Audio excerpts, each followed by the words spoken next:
আর আজকের বিষয় হচ্ছে ইমানের গুরুত্ব, আল্লাহর প্রতি ইমানের গুরুত্ব। যেহেতু আমি যেখান থেকে শুরু করেছিলাম সেখানে আল্লাহ পাকের বর্ণনা এভাবে ছিল। আল্লাহ পাক এভাবে বলছেন, লাইসাল বিররা আন তুওয়াল্লু বুজুহাকুম কিবালাল মাশরিকি ওয়াল মাগরিবি ولكن البر من آمن بالله واليوم الآخر والملائكة والكتاب والنبيين। পূর্ব এবং পশ্চিম দিকে মুখ ঘোরানোর মধ্যেই কোনো কল্যাণ নিহিত নেই। বস্তুত প্রকৃত সৎ কাজ কি? প্রকৃত সৎ কাজটাই হচ্ছে আল্লাহর প্রতি ঈমান। প্রকৃত সৎ কাজ কি? আল্লাহর প্রতি ঈমান। এটা যে কত বড় গুরুত্বপূর্ণ কথা।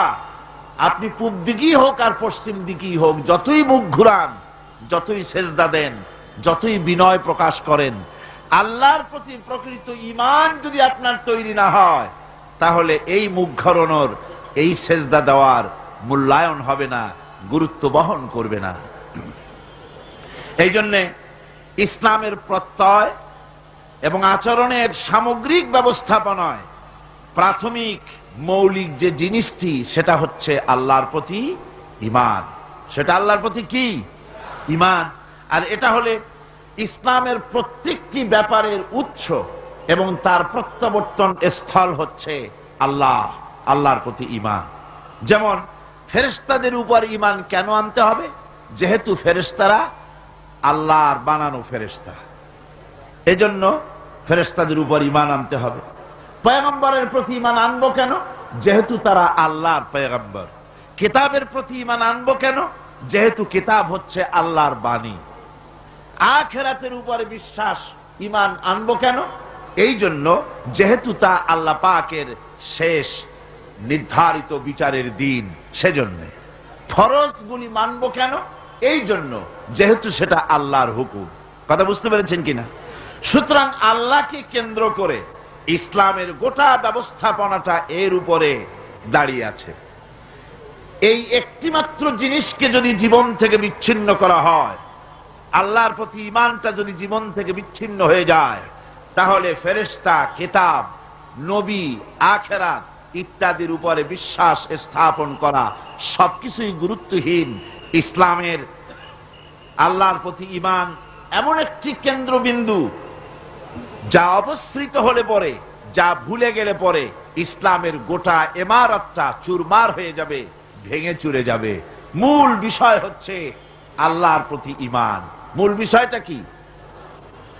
এই গুরুত্বপূর্ণ ব্যাপারটিতে শুধু আল্লাহ আছেন এতটুকুন কথা বিশ্বাস করলে ঈমান আনা হয় না। এত বড় গুরুত্বপূর্ণ বিষয়, শুধু আল্লাহ আছেন এই কথাটুকুন বললেই ঈমানের হক আদায় হয় না। বরং আল্লাহর প্রতি বিশ্বাস স্থাপনের জন্য চারটি শর্তের প্রয়োজন। বলেন কয়টি? চারটি শর্ত। প্রথম হচ্ছে আল্লাহ পাকের জাতকে বিশ্বাস করতে হবে, অর্থাৎ অস্তিত্বকে স্বীকার করতে হবে। 2 নম্বরে আল্লাহর সিফাত বা গুণাবলীকে বিশ্বাস করতে হবে। 3 নম্বরে আল্লাহর ক্ষমতাকে বিশ্বাস করতে হবে। 4 নম্বরে আল্লাহ পাকের হুকুম, আহকাম, বিধিনিষেধ মানতে হবে। এই 4টি শর্ত যদি পুরা করা যায়, তাহলে আল্লাহকে বিশ্বাস করেছি এটা প্রতীয়মান হবে, এটা আল্লাহর কাছে গৃহীত হবে। আজকের বক্তৃতা এই 4টি পয়েন্টের উপরেই সীমাবদ্ধ থাকবে ইনশাআল্লাহ। প্রথমেই বলতে চাই আল্লাহ পাকের জাতের কথা। একথা অকট্টভাবে প্রমাণিত সত্য যে এই দুনিয়া, এই বিশ্বলোক, এই বিশ্ব চরাচর এমনি এমনি কিছুই তৈরি হয়নি। এ সব কিছুর পেছনে একজন স্রষ্টা আছেন, যার নাম আল্লাহ।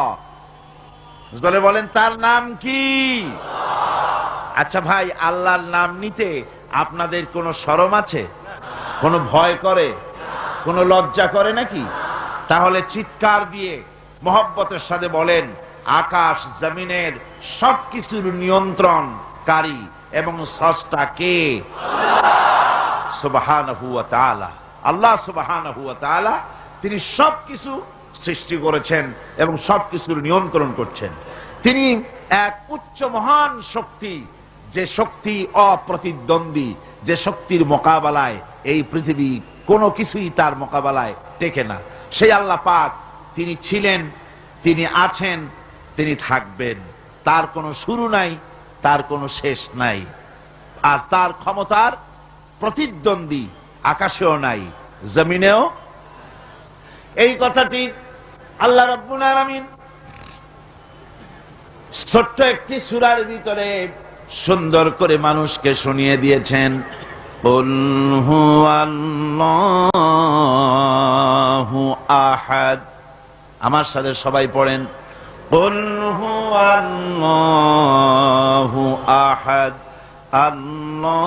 আল্লাহুস সামাদ লাম ইয়ালিদ ওয়া লাম ইউলাদ ওয়া লাম ইয়াকুল লাহু কুফুয়ান আহাদ। আল্লাহ রাব্বুল আলামিন বলেন, হে নবী আপনি বলুন, আল্লাহ এক এবং একক, তিনি কারো মুখাপেক্ষী নন, তাকে কেউ জন্ম দেয় নাই, তিনিও কাউকে জন্ম দেন নাই। আকাশ আর জমিনে আল্লাহ রাব্বুল আলামিনের সমকক্ষ কেউ নাই। তিনি এক এবং একক। কোরআনে কারীম আল্লাহর পরিচয় সম্পর্কে কোরআন বলতেছে, যালিকুমুল্লাহু রাব্বুকুম লা ইলাহা ইল্লা হুয়া খালিকু কুল্লি শাই।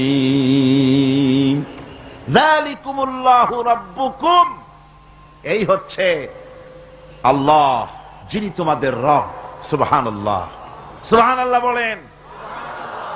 ইনি হচ্ছেন আল্লাহ, যিনি তোমাদের রব। তিনি ছাড়া কোনো ইলাহ নাই, তিনি সব কিছুই সৃষ্টি করেছেন। ফা'বুদুহু ওয়া হুয়া আলা কুল্লি শাইইন কাদির। একমাত্র তারই আনুগত্য করো, তার সামনে মাথাটা নত করে দাও, তার আনুগত্য জীবনের সকল ক্ষেত্রেই করো। সমস্ত জিনিসের উপরে ক্ষমতাবান একমাত্র কে? আল্লাহ। কি মজার নাম, সুবহানাল্লাহ, কি মজার নাম। এত নাম শুনি দুনিয়ায়, আর পৃথিবীর অন্যান্য জাতিরা তাদের স্রষ্টাকে যে নামে ডাকে, ডাকুক্ষণ, আমাদের কোনো আপত্তি নাই, ওনারা ডাকুন। কিন্তু দেখুন, সেই নামগুলি উচ্চারণের ভিতরে ওনাদেরকে জিজ্ঞাসা করেন এতে মজা কেমন লাগে, অর্থটা কি দাঁড়ায়। যেমন খ্রিস্টানেরা স্রষ্টাকে বলে গড। এখন গড, যে গড এই শব্দটা যদি আপনি উল্টায় দেন তাহলে কি হয়ে যায়? হায় রে কপাল, কি বেকায়দা। অন্যান্য জাতিদের কথা বললামই না, একটা কথাই বললাম। আমার আল্লাহ, সুবহানাল্লাহ, কি নাম, কি মজা। আল্লাহ আল্লাহ আল্লাহ, আল্লাহু আকবার, কি মজা। যত শোনা যায় ততই মজা লাগে। এই আল্লাহ রাব্বুল আলামিন হচ্ছেন এমন, লা তুদরিকুহুল আবসার ওয়া হুয়া ইউদরিকুল আবসার ওয়া হুয়াল লাতীফুল খাবীর। কোন দৃষ্টি শক্তি তাকে আয়ত্তে আনতে পারে না, বরং সকল দৃষ্টি তার আয়ত্তের ভেতরেই রয়েছে। সুবহানাল্লাহ, তাকে কেউ দেখতে পারে না। তিনি সর্বশক্তিমান। তার কাইফিয়াত কি জানার দরকার নাই। তিনি আছেন, তিনি ছিলেন, তার সব আছে। চোখ আছে, হাত আছে, পা আছে, সবই আছে। কোরআন শরীফের মধ্যে এগুলি আছে। কিন্তু কি রকম আছে এই প্রশ্ন করা জায়েজ নাই।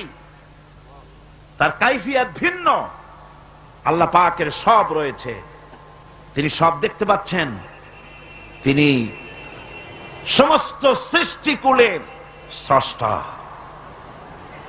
বিশ্ব চরাচরের চারিদিকে অসংখ্য নিদর্শন আছে, যা চিন্তা করলে পরে আল্লাহ পাকের অস্তিত্বকে উপলব্ধি করা যায়।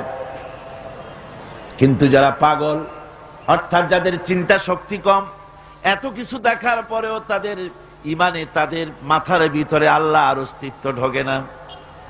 একজন বেদুইনকে জিজ্ঞাসা করা হলো, বেদুইন, বদবি, গ্রাম্য লোক, কলেজে পড়ে নাই, ইউনিভার্সিটিতে পড়ে নাই, সায়েন্স ল্যাবরেটরিতে রিসার্চ করে নাই, এমন একজন গ্রাম্য বদবিকে জিজ্ঞাসা করা হয়েছিল, আল্লাহর অস্তিত্বের প্রমাণ স্বরূপ তুমি কিছু বলতে পারো কিনা, আল্লাহ আছে নাকি?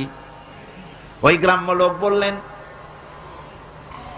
ছাগলের ছোট ছোট পায়খানার বড়িগুলি, কি বলেন, ছাগলের পায়খানা ট্যাবলেটের মতো না, ক্যাপসুলের মতো, কোন জায়গায় ছোট্ট ছোট্ট ছাগলের বিষ্ঠাগুলি দেখলে পরে যে দেখে সে বুঝতে পারে এখানে ছাগলেরা থাকে। গাধার পায়খানার স্তূপ দেখলে পরে মানুষ বুঝতে পারে এখানে গাধারা বাস করে। পায়ের চিহ্ন দেখলে মনে করা যায় এখানে কোনো মানুষ হেঁটে গিয়েছিল। এই ছোট ছোট জিনিস দেখলে পরে যদি ছাগল, গাধার, মানুষের অস্তিত্ব বোঝা যায়, তাহলে ওই বিরাট আকাশ, এই বিশাল জমিন, গাছপালা, তরুলতা দেখে কেন বোঝা যাবে না যে স্রষ্টা একজন আছেন? আমার ভাইয়েরা, আল্লাহ পাকের পরিচয় দিতে গিয়ে কোরআন আবার বলে, আফালাম ইয়ানজুরু ইলাস সামাই ফাওকাহুম কাইফা বানাইনাহা ওয়া যায়্যানাহা ওয়া মা লাহা মিন ফুরুজ। তারা কি কখনো নিজেদের উপরে অধিষ্ঠিত, নিজেদের উপরে অবস্থিত ওই বিশাল আকাশের দিকে কি তাকায় দেখে না? কিভাবে আকাশটা আমি বানালাম, আর কি সুন্দর করে আকাশটারে আমি সাজায় দিলাম, এটা কি তারা দেখে না? যার ভিতরে কোনো ফাঁকা নাই, এত সুন্দর করে আকাশটারে বানালাম, ওই আকাশের দিকে কি তাকায় না? আকাশ নিয়ে কি চিন্তা ভাবনা, গবেষণা করে না? আমার ভাইয়েরা, বহু লোক এমন আছে ওই আকাশের দিকে তাকায়। বিজ্ঞানীদের মধ্যেও এমন আছে।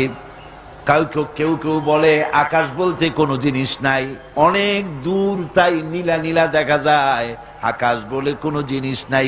নাউজুবিল্লাহ, বহুত দূরে, সেই জন্য ওইরকম দেখা যায়, আসলে কিছু নাই। আর সত্যিকারের বড় বড় বিজ্ঞানী যারা, তারা আকাশের অস্তিত্ব সম্পর্কে চিন্তা ভাবনা করে, তাদের চিন্তা এবং গবেষণায় এই জিনিস ধরা পড়ে যে নিঃসন্দেহে আকাশ বলে কিছু আছে। মহাশূন্য যারা গবেষণা করছে, চিন্তায় তারা হয়রান হয়ে যাচ্ছে, বিস্ময় হতবাক হচ্ছে। আল্লাহ পাক বলছেন, ওয়ামা লাহা মিন ফুরুজ, এর ভেতরে কোনো ফাটল নাই। আকাশ থেকে নিয়ে জমিন পর্যন্ত এই বিশাল মহাশূন্য, মহাশূন্য যারা গবেষণা করছে। আমেরিকায় এবার আমার অনেক লম্বা সফর ছিল, 11টা স্টেট সফর করলাম। তার ভিতরে হিউস্টন, যেখানে হচ্ছে মহাশূন্য গবেষণাগার এর প্রধান কেন্দ্র, হেড অফিস, অন্তত 3-4 দিন সময় হলে ভালো করে দেখা যায়। এত বড় বিশাল এরিয়া। আমার হাতে সময় ছিল 5 ঘন্টা। এই 5 ঘন্টায় যতদূর সম্ভব আমি দেখলাম। বিজ্ঞানীদের সঙ্গে যারা রিসার্চ করছে তাদের সঙ্গে আলোচনা করলাম। তারা বললেন, মহাশূন্য যতই দেখছি ততই বিস্ময়, হতবাক, বিমুখ হয়ে যাচ্ছে। এই যে পৃথিবী, এই পৃথিবীটা মহাবিশ্বের তুলনায় একটা মার্বেলের চাইতে বড় কিছু নয়। মার্বেল চেনেন তো? এই যে ছেলেরা রাস্তায় খেলাধুলা করে, এই পৃথিবীটা একটা মার্বেলের চাইতে বেশি কিছু নয়। মহাশূন্যের তুলনায়, মহাবিশ্বের তুলনায় বিশাল এই মহাশূন্যে রয়েছে গ্যালাক্সি, এক একটা গ্যালাক্সির ভিতরে, মিল্কি ওয়ের ভেতরে রয়েছে সহস্র সহস্র বিলিয়ন মিলিয়ন ট্রিলিয়ন তারকা। যেসব তারকা এত এত বড়, বিজ্ঞানীরা বলেছেন সূর্য তো পৃথিবীর চাইতে 13 লক্ষ গুণ বড়, কিন্তু এই রকম 1 থেকে 1.5 কোটি সূর্য খাইয়া হজম করে ফেলাতে পারে এরকম হাজারো তারকা মিল্কি ওয়ের মধ্যে আল্লাহ তৈরি করে রেখে দিয়েছেন। সুবহানাল্লাহি বিহামদিহি। এই মহাশূন্যের ভেতরে আল্লাহ পাক যে কত কিছু সৃষ্টি করে রেখেছেন, মানুষ ক্রমান্বয়ে তা দেখছে এবং অবাক হয়ে যাচ্ছে। বিজ্ঞানীরা চাঁদে গিয়েছেন, সেই চাঁদের থেকে মাটি আহরণ করে নিয়ে এসেছেন। সেই মাটি যেখানে রেখেছে সেখানে লেখা আছে টাচ মুন, চাঁদের মাটি স্পর্শ করো।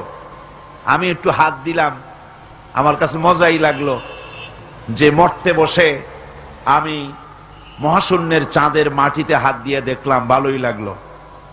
নীল আর্মস্ট্রং যে গাড়িটা নিয়ে চাঁদের উপরে ঘুরেছিলেন, সে গাড়িটাও সেখানে সংরক্ষিত রয়েছে।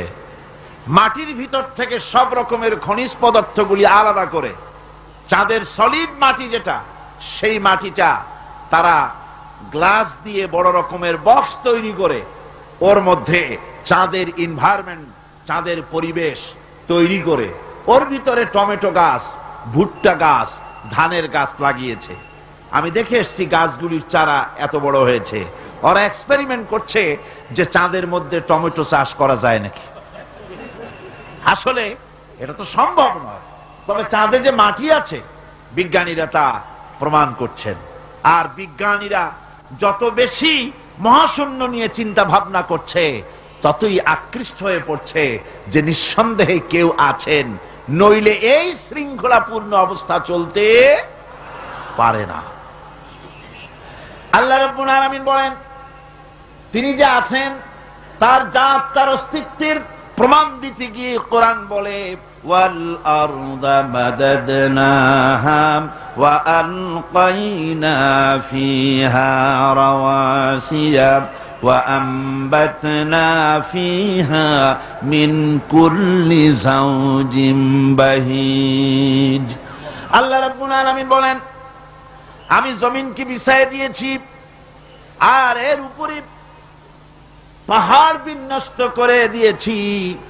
জমিনটারে বিছায় দিলাম, জমিনটারে গালিচা বানায় দিয়েছি, জমিন বানায় তাতে আবার ঘাস বানায়েছি, সুন্দর করে গালিচার মতো কার্পেটের মতো সবুজ শ্যামল করে দিয়েছি।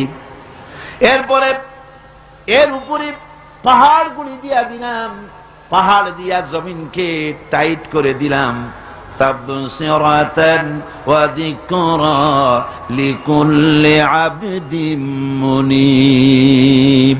এর ভেতরে চক্ষু উন্মোচনকারী আর উপদেশ অতীব শিক্ষাপ্রদ অনেক কিছুই রয়েছে ওই সমস্ত মানুষের জন্য যারা আমার কাছে সত্যের দিকে যারা প্রত্যাবর্তন করতে চায়, যারা আমার দিকে ফিরে আসতে চায়, তাদের অনেক নিদর্শন এই পৃথিবীর ভিতরে আমি রেখে দিয়েছি। জোরে বলেন সুবহানাল্লাহ।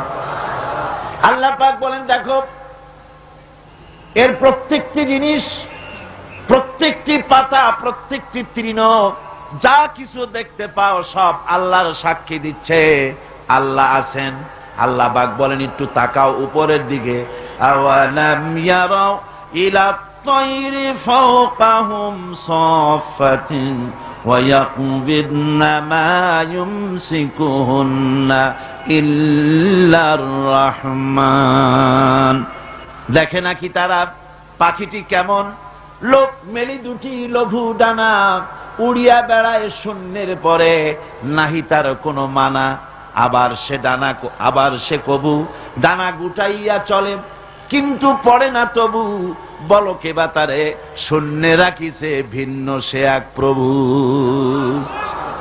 লক্ষ্য করে দেখো না যে আকাশে, আকাশে মহাশূন্যে পাখিগুলি ওড়ে। একটু দেখো, মানুষ তো খায় জন্মের খাওয়া, শুধু খায়, চিন্তা ভাবনা করে না। একটু চিন্তা ভাবনা করো, একটু গবেষণা করো। পাখিগুলি উঠতে থাকে, উড়বার সময় ডানা এভাবে দোলায়, ঠিক না? আল্লাহ বলেন দেখো ডানা এভাবে দোলায়। আবার কোন সময় ডানা মুঠি দোলায় না, দুটি ডানা বডির সাথে লাগায় দিয়া সাঁ করে উড়ে যায়। আবার ডানা দোলায়, ডানা বন্ধ করে না, দোলায়ও না, দুটি ডানা প্লেনের ডানার মতো করে দিয়ে শূন্যের পরে উড়ে বেড়ায়। ডানা বন্ধ করে দিল, ঝোলানো বন্ধ করলো, অথচ আকাশ থেকে পড়ে গেল না পাখি। শূন্যের পরে কে রেখে দিয়েছে? আল্লাহ ছাড়া। জোরে কোন কে দিয়েছে? কে রাখলো? আল্লাহ। এই শীতের দিনে আমাদের দেশে অতিথি পাখিরা আসে, সাইবেরিয়ান দ্বীপপুঞ্জ থেকে আসে। একটু মাথা খাটা, কপাল ভালো হয়ে যাবে, কিসমত খুলে যাবে। কোথায়? সাইবেরিয়া। সাইবেরিয়া দ্বীপপুঞ্জ থেকে, সেইখান থেকে যখন এই শীতের মৌসুমে আমাদের দেশে বরফ পড়বে, প্রচন্ড ঠান্ডা আসবে,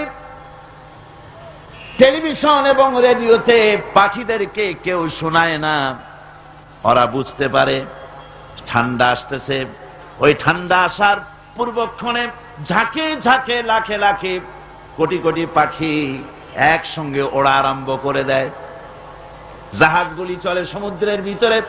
নাবিকদের সঙ্গে আলোচনা করবেন, মেরিন বায়োলজি যারা পড়েছে তাদের সঙ্গে আলোচনা করবেন। সমুদ্রের ভিতরে দিনের বেলায় তারা সূর্য দেখে পথ চালায়, দিক নির্ণয় করে। রাতের আধারে সমুদ্রের ভিতরে নাবিক যেন হারায় না যায়, সেজন্য আল্লাহ পাক বলেন আকাশে তারকা খচিত করে রেখেছি। তারকা দেখে দেখে নাবিকেরা পথ চালায়। পথে কোনো বিপদ আছে নাকি? চুম্বকের পাহাড় আছে নাকি? সাইক্লোন এরিয়ার ভিতরে পড়ে যায় নাকি? সেজন্য রয়েছে রাডার। এগুলি দেখে দেখে পথ নির্ণয় করে। এবার আপনারা আমাকে জবাব দেন, হাজার হাজার মাইল দূর থেকে পাখিরা পাড়ি দিয়া বাংলাদেশে আসে, সিলেটে আসে, দিনাজপুরে আসে। এই যে দূর দূরান্ত থেকে হাজার হাজার মাইল দূর থেকে পাখিরা এলো, তার নেভিগেশন কে করে দিল? রাডার কে করে দিল? কে তার পথের দিশা দিল? এ পথে গেলে বাংলাদেশ পাবি। সুবহানাল্লাহ, জোরে বলেন সুবহানাল্লাহ। কে তিনি? আমার আল্লাহ। জোরে বলেন আল্লাহ। সুবহানাল্লাহ। আল্লাহ তোমার জন্য মহব্বত করতে পারি তৌফিক দাও, তোমার জন্য যেন বাঁচতে পারি তৌফিক দাও, তোমার নামের উপরে যেন মরতে পারি তৌফিক দাও, জান্নাতে তোমার যেন দেখতে পারি তৌফিক দাও। এসব অসংখ্য নিদর্শন দেখে যারা বুদ্ধিমান, যারা জ্ঞানবান, যাদের মাথার ভিতরে কিছু আছে, তারা বোঝে নিঃসন্দেহে একজন আছেন, তিনি আর কেউ নাম, তার নাম হচ্ছে আল্লাহ রব্বুল আলামিন। এবার আল্লাহ পাক বলেন তাকাও, আমার সৃষ্টি ভালো করে দেখো। আল্লাযী খালাকা সাবআ সামাওয়াতিন তিবাকা মা তারা ফি খালকির রাহমানি মিন তাফাউদ ফারজি'ল বাসারা হাল তারা মিন ফুতুর। ক্ষমাশীল তিনি, সপ্ত আকাশ রচিলেন থরে থরে, কোন ত্রুটি হেরিবে না তার পূর্ণ সৃজন পরে। আল্লাহ পাকের ওই আকাশের দিকে তাকাও, জমিনের দিকে তাকাও। আল্লাহ বলেন বারবার দেখো, বারবার তাকাও, দেখো আমার সৃষ্টির ভিতরে কোনো ভুল আছে নাকি, আমার সৃষ্টির ভিতরে কোনো খুঁত আছে নাকি, কোন রং আছে নাকি, কোন অসুবিধা আছে নাকি, ভালোভাবে তাকাও। আবারও তাকাও। সুম্মারজি'ল বাসারা কাররাতাইনি ইয়ানকালিব ইলাইকাল বাসারু খাসিআন ওয়া হুয়া হাসির। আল্লাহ পাক বলেন দেখতে দেখতে তোমার চক্ষু ফিরে আসবে তোমার কাছে। চাহো তুমি তার সৃষ্টি পানে, দেখো কিছু ভুল চুক, ফিরাও তোমার নয়ন খানি, ফিরাও তোমার মুখ। অক্ষমহীন দৃষ্টি তোমার সৃষ্টিতে পাবে ফাঁকি, ফিরাও তোমার নয়ন খানি। ফিরাও কাঙ্গালাখি। তাকাতে তাকাতে চোখ আজিজ হয়ে দুর্বল হয়ে তোমার দিকেই ফিরে আসবে। আমার সৃষ্টির ভিতরে কোনো ভুল দেখতে পাবে না। সুবহানাল্লাহ কর। সুবহানাল্লাহ কইতে ইচ্ছা করে না মিয়া? ভাইরা আমার, আল্লাহ পাক বলেন এইভাবে করে আমি আকাশকে থরে থরে সাজায় দিলাম, জমিনটাকে সুন্দর করে দিলাম, আর এই জমিনে ফসলের ব্যবস্থা করে দিলাম। ফল হলো কি সুন্দর সুন্দর করে ফল আমি দান করলাম। আল্লাহ পাক বলেন ওয়া আয়াতুল লাহুমুল আরদুল মাইতাতু আহইয়াইনাহা ওয়া আখরাজনা মিনহা হাব্বান ফামিনহু ইয়াকুলুন। আমার নিদর্শনের ভিতরে এগুলিও নিদর্শন। মৃত্যু জমিনকে আমি জিন্দা করে দেই, আর তার ভিতর থেকে তোমার রিজেক উৎপন্ন করি। এর মধ্যে কি কি বানালাম? ওয়াজআলনা ফিহা জান্নাতিম মিন নাখিলিন ওয়া আ'নাবিন ওয়া ফাজ্জারনা ফিহা মিনাল উয়ুন। সুন্দর করে এই জমিনের উপরে মরা জমিনকে জিন্দা করে তাতে খেজুর বাগান লাগালাম, খেজুর দিলাম, আঙ্গুর দিলাম, বেদানা দিলাম, কত রকমের ফল ফলারি আমি সুন্দর করে দিলাম। জমিন থেকে ঝর্ণা ধারার পানি আমি উচ্ছারিত করে দিলাম। ليأكلوا من ثمره وما عملته أيديهم أفلا يشكرون। এই সমস্ত ফল তোমরা খাও। এবার বলো, এর কোন একটি ফল কি তোমার নিজের হাতের বানানো নাকি? তুমি বানাইছো? এই যে বেদানা, আঙ্গুর, আপেল যা কিছু খাও, কার বানানো? আফালা তাশকুরুন। এগুলো খাও, শুকর আদায় করো না। এগুলা খায় বান্দা ছাগলের মতো চাবায়, শুকর আদায় করে না। বাম হাত দিয়ে খায়, তাও ডান হাত দিয়েও খায় না। আল্লাহর নাম নিয়ে খায় না। বাম হাত দিয়ে খাওয়া এটা নাকি একটা কি স্টাইল, সোজা কথা। আর হুজুর বলেছেন বাম হাতে খায় শয়তানে। বাম হাতে কে খায়? চিল্লা এখন, বাম হাতে কে খায়? শয়তান। বাম হাতে আল্লাহর বানানো জিনিসগুলো খায়। সিগারেট গুলা দেখছি দাঁড়ায় দাঁড়ায়, বা যখন গাড়িতে চলি দেখি নজরে পড়ে, সিগারেটটা ধরাইয়া মুখে ধরে টান দিয়া তারপর উপরের দিকে ফু ছাড়িয়া দিয়ে তাকায় থাকে, ফু গেল কদ্দুর। আরে কপাল পোড়া মুসলমান। আল্লাহ রাব্বুল আলামিন বলেন এত সব অসংখ্য নিদর্শন আমি দিলাম, এই নিদর্শনাবলীর ভিতর থেকে আমারে খুঁজে বের করো, আমারে সেজদা দাও, শুকর আদায় করো। দাম চাই না, পয়সা চাই না, শুকর আদায় করো। মাঝে মধ্যে খাওয়ার বলো আলহামদুলিল্লাহ। পড়েন সবাই আলহামদুলিল্লাহি রাব্বিল আলামিন। আল্লাহর প্রশংসা করো। এই যে শীতের দিন বাড়িতে পায়াস বানায় খাও, চট্টগ্রামে খায় না বুঝি? এটার কি পায়াস বলে না কি বলে? কি বলে? ওই যে রস দিয়া চাউল দিয়ে বানায় পায়াস বলে। হ্যাঁ, সুপ পিঠা, শীত পিঠা। না না, পিঠার পায়াস তো ভিন্ন জিনিস। আচ্ছা বানান, আপনারা যেরকম খুশি খান। এই যে পিঠাগুলি বানাচ্ছেন, পায়েস বানাচ্ছেন, খেজুর গাছ রস দেয়। রস দেয় কোথায়? গোড়ায়, গোড়ায় না আগায়? আগায়। মাথা কাটায় চিন্তা করুন, যে খেজুর গাছের মাথা কাটলে পরে ফোঁটা ফোঁটা পানি পড়ে কলসি ভিজে যায়, ভরে যায়। সকালবেলায় গ্লাস গ্লাস ঠান্ডার মধ্যে এই শরবতগুলি আল্লাহর বানানো, এই শরবত গিলে গিলে খায়, মিষ্টি পানি মাথায় পাওয়া যায়। যে খেজুর গাছের মাথায় এই মিষ্টি পানি পাওয়া গেল, ওই খেজুর গাছের গোড়া খুঁজতে খুঁজতে 3 মাইল নিচেও যদি যান, মাথা কাটলে যেমন রস পাওয়া যায়, 3 মাইল নিচে গেলে ওই রকম রস পাওয়া যায় নাকি? পাশে তেঁতুল গাছ, পাশে নিম গাছ, নিম গাছে তিতা ফল দিল, আরেকটা গাছে কষ ফল দিল, আর পাশে খেজুর গাছ মিষ্টি পানি আল্লাহ বানায়া দিলেন। আবার নারকেল গাছ বানায় দিলেন। নারকেল গাছের 30 হাতের মাথায় ডাবের ভিতরে আল্লাহ মিশ্রি যেন শরবত বানায় দিলেন। বান্দারে খালি শরবত খাইয়া পেট ভরবে না, এই জন্য ডাবের ভিতরে তোর জন্য হালুয়া রুটিও বানায়া রাখছি।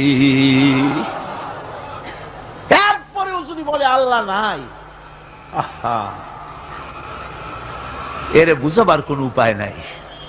আল্লাহ হেদায়েত করুন, কোন আমিন।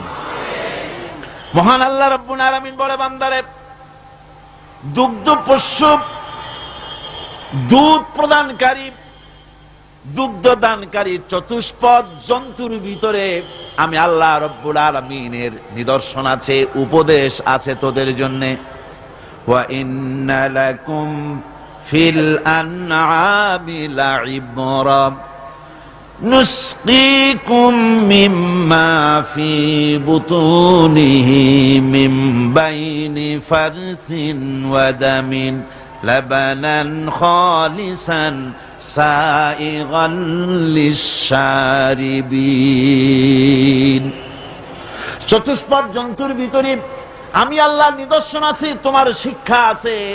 চতুষ্পদ জন্তুর দিকে তাকাও। তোমার বাড়ির গাভী আর তোমার বাড়ির ছাগলে খায় কি? ভুসি খাইলো, তিসি খাইলো, আর জমিনের ঘাস খেলো। এগুলি খাওয়ার পর শরীরের ভিতরে এই খাদ্য দিয়ে রক্ত হয়, পায়খানা হয়, পেশাব হয়, আর পাশাপাশি রাস্তা দিয়া এমন সুন্দর শুভ্র স্বচ্ছ এবং পানকারীদের জন্য সুস্বাদু দুধ, পেশাব পায়খানা যেখান থেকে বেরোয় তার পাশে থেকেই আমি তোমার জন্য সুস্বাদু দুধ বের করে দেই। এগুলো দেখেও কি বোঝো না যে নিশ্চয়ই কেউ একজন আছে? ভাইরা আমার, আল্লাহ রাব্বুল আলামিন বলেন, আকাশ থেকে মিষ্টি মিষ্টি পানি আমি বর্ষণ করে দিলাম।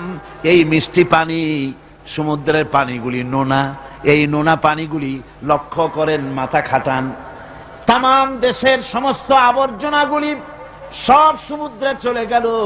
আবর্জনাগুলি আল্লাহ নষ্ট করে দিলেন, পানিকে স্বচ্ছ করে দিলেন। নোনা পানি আকাশে উঠে গেল বাষ্পের আকারে, সেখান থেকে বৃষ্টি হলো। নোনা বর্ষিত হলো না মিষ্টি হলো? কন জোরে কন, কি হলো? আল্লাহ পাক বলেন, শোনো, লাউ নাশাউ জাআলনাহু উজাজান ফালাউলা তাশকুরুন। আমি ইচ্ছে করলে এই পানিকে নোনা অবস্থায় নাজিল করে দিতে পারতাম, জমিনের ফসল নষ্ট হয়ে যেত। আমি নোনা পানিকে মিষ্টি করে বর্ষণ করলাম। এই পানি পান করে কেন আমার শুকর আদায় করো না?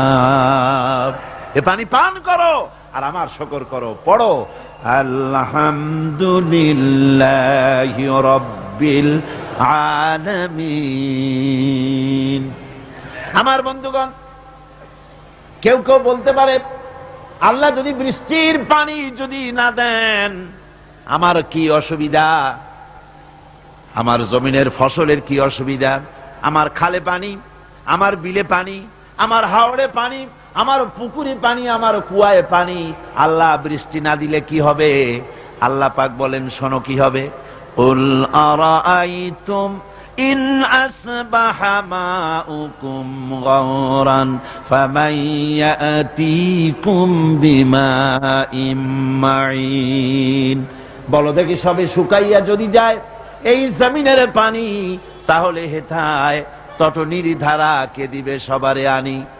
কুয়ার পানি, নদীর পানি, কর্ণফুলীর পানি, ব্রহ্মপুত্রের পানি, পদ্মার পানি, মেঘনার পানি, যমুনার পানি, হাওড়ের পানি, পুকুরের পানি সব যদি আমি আল্লাহ শুকায় দেই, তাহলে তোমার মরা গাঙ্গে পানির জোয়ার আবার কে এনে দিতে পারে? আছে কেউ? কেউ পারে না। সুতরাং এগুলি আমি দেই, আমার শুকরিয়া আদায় করো। তোমার জমিনের ফসল ভালোবার জন্য আমি পানির ব্যবস্থা করেছি। আল্লাহুল্লাযী আরসালার রিয়াহা ফাতুসিরু সাহাবা ফাসুকনাহু ইলা বালাদিম মাইয়িতিন ফাআহইয়ানাহু বা'দা মাউতিহা কাযালিকান নুশুর। পানিগুলিকে বাষ্পীয় আকারে উত্থিত করে মেঘমালায় পরিণত করি, আর বাতাসে হুকুম করি, রে বাতাস এই মেঘকে টেনে নিয়ে যা অমুক এলাকার আকাশের উপরে নিয়ে যা, সাতকানিয়ায় নিয়ে যা, কক্সবাজারে নিয়ে যা। সাতকানিয়া কক্সবাজার কিন্তু কোরআন শরীফে নাই, আনন্দে 10 খান হওয়ার কোনো কারণ নাই। এটা আমি দৃষ্টান্ত দিলাম। যেখানে বৃষ্টির প্রয়োজন সেইখানে আল্লাহ বাতাসকে হুকুম করেন, এই মেঘকে কানে ধরে টেনে নিয়ে যা আর পানি বর্ষণ কর। পানি বর্ষণ হয়ে গেল। আল্লাহ বলেন ফাআহইয়ানা বিহিল আরদা বা'দা মাউতিহা, জমিন ছিল মরা, মরা জমিন বৃষ্টির পানি পাইয়া জিন্দা হয়ে গেল। নববধূ যেমন গর্ভধারণের প্রস্তুতি নেয়, আকাশের বৃষ্টির পানি পাওয়ার পর মরা জমিন ফসলের জন্য প্রস্তুত হয়ে গেল। এরপরে তুমি বীজ বপন করলে, ওই বীজের ভিতরে 2টা পাতা অঙ্কুরিত হলো, পাতা দুটো উপরের দিকে উঠে গেল। এরপরে সূর্যের তাপ হলো সারাদিন, সারাদিনের প্রচন্ড সূর্যের তাপে কচি পাতা মুষড়ে গেল, মাটিতে পড়ে গেল। তুমি তো রাতের বেলায় আরামে ঘুমাইছো, তোমার ওই মুষড়ে যাওয়া পাতাগুলি সজীব করার জন্য আমার কুদরত কিভাবে কাজ করলো একদিনও কি চিন্তা করেছো? আমি যদি রাতের বেলায় বৃষ্টি দিতাম, বড় বড় ফোঁটা দিতাম, ফসলের চারাগুলি সব মাটির সাথে মিশে নষ্ট হয়ে যেত। আমি তাই বললাম, রে আকাশ, এ আমার মেঘ, এবার বৃষ্টির মতো বড় বড় ফোঁটা দিস না, কণা কণা শিশির বিন্দু দিয়া মুষড়ে যাওয়া পাতাগুলিকে সজীব আর প্রাণবন্ত করে দে। এর থেকে ফসল হলো, এর থেকে ফসল হলো, সেই ফসল খাও আর আমার শুকরিয়া আদায় করো না। আর কয় আল্লাহ নাই, হায় রে কপাল পোড়া। আল্লাহ পাক বলেন এবার ফসল হলো, রান্না করে খাবে, আগুনের প্রয়োজন, আগুন কোথায় পাবে? আল্লাহ পাক বলেন আফারাআইতুমুন নারাল্লাতী তুরুন, তোমরা কি কখনো চিন্তা করে দেখো নাই যে আগুন যা তোমরা জ্বালাও, এই জ্বালানি পাইলা কোথায়? এই জ্বালানি কোত্থেকে পেয়েছো? এই জ্বালানি কাঠগুলি আনতুম আনশাআতুম শাজারাতাহা আম নাহনুল মুনশিউন, এই গাছগুলি কে বানিয়েছে? তুমি না আমি।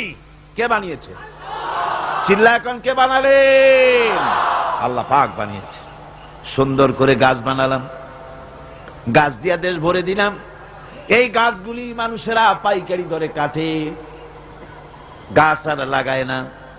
গাছগুলি আল্লাহ পাকের নবী বলেছেন বিনা প্রয়োজনে গাছের পাতাটিও ছিঁড়ো না, কাজে লাগলে তো কাটতেও পারবা, কিন্তু বিনা প্রয়োজনে পাতাটাও ছিঁড়বা না, কারণ গাছের সব পাতাগুলি আল্লাহ রব্বুল আলামিনের জিকির করে। এই গাছ, এই জ্বালানি আমি বানাইছি, কাঠ ফুরিয়ে যাচ্ছে, তাহলে পৃথিবী বাঁচবে কি করে, মানুষ খাবে কি করে? আল্লাহ পাক বলেন ওই চিন্তা তো তোমরা করো নাই। এই পৃথিবীর মানুষগুলিকে খাওয়াবার জন্যে গাছ বানালাম, গাছ তোমরা জনমের মতো কাটলে। এবার গাছ যখন কমে গেছে, রান্নায় যেন কোনো অসুবিধা না হয়, সেজন্য আমি মাটির তলা দিয়া গ্যাস বানাইয়া দিলাম। ওই গ্যাস কার? চিল্লা এখন গ্যাস কার? পেট্রোল কার? ডিজেল কার? কেরোসিন কার? সব কার? আল্লাহ সুবহানাহু ওয়া তাআলা। আল্লাহ পাক বলেন এইভাবে করে আমি রব্বুল আলামিন খাওয়া পড়ার ব্যবস্থা করে দিলাম। আমি সেই আল্লাহ, আমার নাম আল্লাহ। নাম কি? আমার উপরে ঈমান আনো। ঈমান আল্লাহ আছেন এতটুকুন কথাই যথেষ্ট নয়। পূর্ব পশ্চিমে মাথা যতই ঘুরাও না কেন, ওটাই তোমাকে কল্যাণ আনবে না। কল্যাণ আনবে আল্লাহর জাতের উপরে পরিপূর্ণ ঈমান আনা লাগবে। আমার বন্ধুগণ, আল্লাহ রাব্বুল আলামিন বলেছেন ইয়া আইয়ুহাল ইনসানু মা গাররাকা বিরাব্বিকাল কারীম।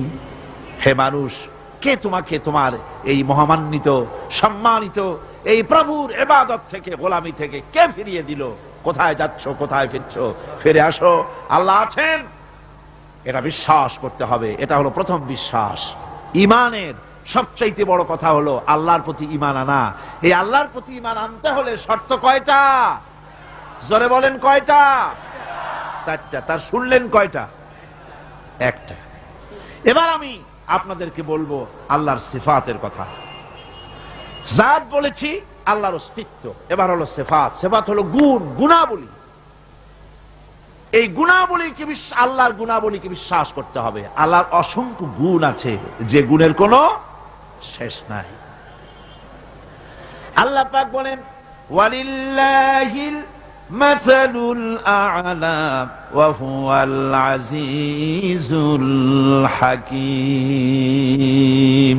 আল্লাহর জন্য সবচাইতে গুণাবলী তার, উত্তম গুণাবলী একমাত্র তার জন্যই শোভনীয়। তিনি সকলের উপরে বিজয়ী এবং সর্বজ্ঞ। ওয়ালিল্লাহিল আসমাউল হুসনা ফাদউহু বিহা। আল্লাহ পাক বলেন আল্লাহর জন্য অসংখ্য সুন্দর সুন্দর নাম আছে, ওই নাম দিয়ে আল্লাহরে ডাকো। কারে ডাকবে? আল্লাহকে। চিল্লা এখন কারে? আল্লাহকে ডাকতে হবে। তার সুন্দর সুন্দর নাম আছে, আপনি ডাকেন ইয়া আল্লাহ, বলেন ইয়া আল্লাহ, ইয়া রহমান, ইয়া রহিম, ইয়া হাই, ইয়া কাইয়ুম, ইয়া জব্বার, ইয়া সত্তার, ইয়া গফফার, ইয়া মুতাকাব্বির, ইয়া আজিজ। আল্লাহর অসংখ্য নাম রয়েছে, 99টা সুন্দর সুন্দর নাম। আল্লাহ পাক বলেন এই নামে আমারে ডাকো। কিন্তু আমার দেশের এক শ্রেণীর মূর্খ মুসলমান আছে, যারা আল্লাহরে বাদ দিয়া ইয়া আব্দুল কাদের শাইয়ান লিল্লাহ, হে আব্দুল কাদের জিলানী আমারে কিছু দাও। জোরে কর নাউজুবিল্লাহ। জোরে বলেন নাউজুবিল্লাহ। আমার ভাইরা, আল্লাহর সিফাত, আল্লাহর গুণাবলী এর কোনো শেষ নাই। আল্লাহর এই গুণগুলিকে বিশ্বাস করা লাগবে। আল্লাহ পাক বলেন আল্লাহু খালিকু কুল্লি শাইইন ওয়া হুয়া আলা কুল্লি শাইইন ওয়াকিল। সবকিছুর স্রষ্টা হলেন আল্লাহ। সেই আল্লাহরে থুইয়া তুমি আরেকজনের কাছে যাও চাইতে, তোমার কপালটা ফুটছে কেন? আল্লাহর কাছে চাও, তার গুণাবলী, তার শ্রেষ্ঠত্ব বর্ণনা করো। আল্লাহ পাক বলেন আমার গুণাবলী দেখো, চোখে দেখায় দেই আমার গুণ কি। চোখে দেখো খালাকাস সামাওয়াতি বিগাইরি আমাদিন তারাউনাহা। তুমি কি লক্ষ্য করে দেখো না আমি কিভাবে বিনা খুঁটিতে আকাশকে খাড়া করে রেখেছি? অত বড় বিরাট আকাশ, একটা খুঁটিও আছে নাকি? জোরে কোন আছে নাকি? ওয়া আলকা ফিল আরদি রাওয়াসিয়া আন তামিদা বিকুম। এরপরে আমি এই পৃথিবীর বুকে পাহাড়কে গেঁথে দিয়েছি, যাতে করে তোমাকে নিয়ে জমিনটা হেলাদোলা করতে না পারে। এর জন্য পাহাড় গেড়ে দিয়েছি। এই চট্টগ্রামে অনেক জায়গায় পাহাড় কাটা হয়, হয় কিনা বলেন? মস্ত বড় অন্যায়। পাহাড় কাটবেন না, এটা আত্মঘাতী কাজ। পরিবেশ নষ্ট করতেছেন আপনারাই। পরিবেশ নষ্ট করার কারণে গ্রিন হাউস এফেক্ট হয়ে পড়েছে। ওজোন স্তরের লেয়ারে, ওজোন স্তরে, ওজোন লেয়ারে ফাটল ধরেছে। আমাদের কারণেই আমরা ক্ষতিগ্রস্ত হচ্ছি। আজ যে বিপদ আপদ আসে, সাইক্লোন হয়, টর্নেডো হয়, বজ্রপাত হয়, এগুলি এমনি এমনি হয় না। আল্লাহ পাক বলেছেন ওয়ামা আসাবাকুম মিন মুসিবাতিন ফাবিমা কাসাবাত আইদিকুম ওয়া ইয়াফু আন কাসীর। তোমার উপরে যত বিপদ আছে সব তোমার হাতের কামাই করা, আর আমি অনেকগুলি তো মাফ করে দিয়ে থাকি। সব হাতের কামাই করা। আল্লাহ কয় পাহাড়গুলো সাজায় দিলাম, জমিনকে সুন্দর করে দিলাম। এই যে আমি সব করলাম, গাছ দিলাম, বাড়ি দিলাম, জমি দিলাম, গরু দিলাম, বাছুর দিলাম, বউ দিলাম, বাচ্চা দিলাম, সবকে দিল। সবকে সৃষ্টি করেছেন আল্লাহ। এবার আল্লাহ চ্যালেঞ্জ করছেন হাদা খালকুল্লাহি ফাআরুনি মাযা খালাকাল্লাযীনা মিন দুনিহি। এ হচ্ছে আমার সৃষ্টি। আকাশ কার সৃষ্টি? এ জমিন কার সৃষ্টি? এই দিকের লোকেরা কথা কয় না। আপনাদের হয়েছে নাকি? এ আকাশ কার সৃষ্টি? এ জমিন কার সৃষ্টি? এ মানুষ কার সৃষ্টি? পাহাড় কার? গাছ কার? গবাদি পশু কার? সমুদ্র কার? চন্দ্র কার? সূর্য কার? এবার দেখাও আল্লাহ ছাড়া তোমার কে কোন জিনিসটা বানাইছে? হারুনি, দেখাও আমাকে, আমি আল্লাহ ছাড়া কি বানাইছো তোমরা?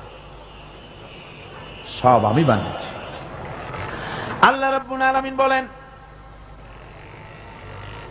তোমরা বড় ধোঁকার ভিতরে পড়ে আছো। সমস্ত সৃষ্টি আমি করেছি, আমি সৃষ্টি করে তোমার কল্যাণের জন্য সব ছড়ায় দিয়েছি। এমনকি আমি আকাশ থেকে জমিন থেকে খাদ্য দিয়ে তোমাদেরকে বাঁচাইছি। সমস্ত ক্ষমতা আমার। পশু পাখিকে খাবার দেই। এই পৃথিবীতে যত কিছু আছে সবকিছুর খাবার আমি পৌঁছাই। আর এভাবে করে প্রাণী সমূহকে প্রতিপালন এবং খাদ্যের ব্যবস্থা আমি আল্লাহ রাব্বুল আলামিন করে দেই। এখন বলো, দেখো আমাকে তোমরা চেনো। ফাযালিকুমুল্লাহু রাব্বুকুমুল হক। এই আল্লাহই হচ্ছেন তোমাদের প্রকৃত রব, যিনি গাছপালা, তরুলতা, মানব, জিন, ইনসান, কীট পতঙ্গ এবং তার সমস্ত প্রয়োজন যিনি প্রয়োজন করেছেন। ফাযালিকুমুল্লাহু রাব্বুকুমুল হক, তিনি হচ্ছেন প্রকৃতপক্ষের রব। ফামাযা বা'দাল হক্কি ইল্লা দালাল। সুতরাং এখন আর সত্য যখন সুস্পষ্ট হয়ে গেল, এখন গোমরাহি ছাড়া আর কিছুই বাকি রইল না। সত্য স্পষ্ট হয়ে যাওয়ার পর বাকি যা আছে সব কি? গোমরাহি। আল্লাহ পাক বলেন, দেখো আমার সিফাত, আমার গুণ হলো আমি খেতে দেই। মানুষ বানাইছি, প্রাণী বানাইছি, খেতে দেয় কে? জোরে কোন? লাহু মাকালিদুস সামাওয়াতি ওয়াল আরদ ইয়াবসুতুর রিজকা লিমান ইয়াশা। আল্লাহ বলেন, রিজেকের চাবিকাঠি আমার হাতে। যারে খুশি পর্যাপ্ত দেই, যারে খুশি পরিমিত দেই। রিজকের চাবিকাঠি আমার হাতে, সবারই আমি খাওয়াই। সমস্ত প্রাণীকে কে খাওয়ান? জোরে কোন? কে খাওয়ান? আল্লাহ পাক। আর কি খাওয়া খায় মানুষে আর অন্যান্য প্রাণীরা? সুবহানাল্লাহ কর। আমার ভাইরা, এবার এই যে আমেরিকা থেকে আসলাম, আমি যে বললাম ক্যালিফোর্নিয়া একটা প্রোগ্রাম ছিল। ক্যালিফোর্নিয়া থেকে লস অ্যাঞ্জেলেস, ক্যালিফোর্নিয়ার লস অ্যাঞ্জেলেস শহরে আমার প্রোগ্রাম। 3 দিন ছিলাম সেখানে। তারা আমাকে বলল যে 3 দিনের মধ্যে আমরা একটা দিন রেখেছি আপনার একটু রিক্রিয়েশনের জন্য, একটু সাইট সিন দেখাবার জন্য। আমি তাদের শুকরিয়া আদায় করলাম যে আল্লাহ আপনাদের প্রতি রহম করুন, যেহেতু ঢেকি যেখানে যায় সেখানেই বাড়া বানায়। আপনারা যে আমার জন্য একটু সুযোগ দিচ্ছেন সাইট দেখার, আমি শুকরিয়া আদায় করছি। তো কোথায় নেবেন? তারা বলল সি ওয়ার্ল্ড দেখাবো আপনাকে। বললাম আচ্ছা, ভালো কথা। লস অ্যাঞ্জেলেস থেকে সান দিয়েগো 300 মাইল দূরে, প্রশান্ত মহাসাগরের পাড়ে সান দিয়েগো। সেখানে সি ওয়ার্ল্ড, সমুদ্রের ভিতরে যে সমস্ত প্রাণী আছে, তিমি মাছ বাদে বাকি যদ্দূর সম্ভব হয়েছে তারা সেখানে তা রেখেছে। সমুদ্রের প্রাণীগুলো যে পরিবেশে থাকে সেই ধরনের পরিবেশ তৈরি করে রেখেছে। বিশাল এরিয়া। সকাল 9টা থেকে শুরু করে মাগরিবে রক্ত হয়ে গেছে, তখন মনে হলো আমি 1/3 দেখতে পেরেছি মাত্র। এত বড় এরিয়া। তো একটা এলাকা আমাকে নিয়ে গেল, সেখানে একটা 5-6টা মাছ আছে। সে মাছের নাম বলল তারা শিমু। মাছের নাম শেমু। মাছটির পিছনটি কালো, বুকটা সাদা। সেখানে লেখা আছে মাছের পরিচয়। প্রায় 10,000 লোক বসতে পারে, এ ধরনের গ্যালারি সিস্টেম আছে। টিকিট করে বসতে হয়। বসলাম সেখানে। এই মাঠের মতো বিরাট পুকুর, সেই পুকুরের মধ্যে মাছগুলি খেলবে। মাঝখানে আছে একটা স্টেজ, ওইখানে খেলোয়াড়রা আছে, তারা মাছের সঙ্গে খেলা করবে। মাছটার ওজন হচ্ছে 2,500 পাউন্ড। এ মাছের খাদ্য হলো প্রতিদিন 200 পাউন্ড। যখন হা করে, তার মধ্যে আপনার আমার মতো 2-3 জন অনায়াসে চলে যেতে পারবো। মাছে টের পাবে না যে ঢুকলো কি। এই 25,000 2,500 পাউন্ডের ওজনের এই শ্যামু মাছটি মানুষের সাথে সাথে মানুষের বাঁশি বোঝে, মানুষের হাতের ইঙ্গিত বোঝে। ওয়েল ট্রেন্ড, হাতের ইশারা বোঝে, মুখের কথা বোঝে। খেলোয়াড় তাকে ইশারা দিল, সে তখন তার দুটি ডানা দিয়ে হাতের ভাবে তালি দিল, আর মানুষেরা হাতে তালি দিল। তারপরে যে খেলা করে সে মাছের সাথে ডুব দিল পানির নিচে, মাছটাও ডুবে গেল পানির নিচে। এরপরে মাছটা মানুষটাকে কোথায় যে গেল আর দেখি না, অনেকক্ষণ পর মাছটা মানুষটাকে মাথার উপরে নিয়ে তারপরে পানি ছুঁয়ে 25 ফিট উপরে উঠে গিয়েছে লাফ দিয়া। ওইখান থেকে মানুষটা ডিগবাজি খেতে খেতে পড়লো, আর মাছটাও ঠিক একইভাবে ডিগবাজি খেতে খেতে পানির ভিতরে পড়ে গেল। আমি চিন্তা করলাম 200 পাউন্ড খাদ্য হলো এই সেমুর, তাহলে তিমির খাদ্য কত কত টন দৈনিক, দৈনিক কত টন খাদ্য খাবার দিতে হয় তিমিকে। সি লায়ন দেখলাম, বিশাল সি লায়ন। তারপরে আল্লাহর সব সৃষ্টি দেখে অবাক হয়ে গেলাম। সেই প্রাণীগুলি, সমুদ্রের অত বড় বিশাল তিমি, একটার দুইটা, কি কর, এই অসংখ্য তিমি মাছগুলি টনকে টন খাদ্য যার ডেইলি লাগে। তিমি মাছের, শ্যামু মাছের, সি লায়নের, ডলফিনের, এই যে লক্ষ লক্ষ টন খাদ্য তার লাগে। বাঘের খাদ্য লাগে, হাতির খাদ্য লাগে, ব্যাঙের খাদ্য লাগে, সাপের খাদ্য লাগে। আপনারা আমার কাছে বলেন, এই খাদ্যগুলি পৃথিবীর কোন ব্যাংকে জমা আছে নাকি? পৃথিবীর কোন ব্যাংকে, কোন খাদ্য গুদামে তিমির খাদ্য নাই, ব্যাঙের খাদ্য নাই, সাপের খাদ্য নাই। আর সকলের খাদ্য তো একরকম না। তিমি যেটা খায় শ্যামু সেটা খায় না, শ্যামু যেটা খায় ডলফিন সেটা খায় না, ইলিশ মাছ যেটা খায় বোয়াল মাছে সেটা খায় না, হরিণে যেটা খায় বাঁদরে সেটা খায় না, আবার শুয়ারে যেটা খায় গাদায় সেটা খায় না, বাঘে যেটা খায় শিয়ালে সেটা খায় না। এক একজনের এক এক রকমের খাবার। এই যে লক্ষ লক্ষ কোটি কোটি প্রাণীগুলি, ব্যাংকে কোনো জমা নাই, সঞ্চয় নাই। আল্লাহ কয় সকাল বেলায় খালি পেটে তিমি বের হয়, হাতি বের হয়, গন্ডার বের হয়, পিঁপড়া বের হয়, সাপ বের হয়। খালি পেট নিয়ে সমস্ত প্রাণীগুলি মহাশূন্যে কেউ ওড়ে, আর কেউ বা পানিতে সাঁতরায়, খাদ্যের অন্বেষায়, কেউ বা জঙ্গলে ঘোরে। এই ঘুরতে ঘুরতে, উঠতে উঠতে, সাঁতরাতে সাঁতরাতে, খেয়ে পেট ভরিয়া সন্ধ্যার সময় সকলে বাড়ি ফিরাইয়া দেই। কে দেয়? চিল্লায় কমিয়া কে দেয়?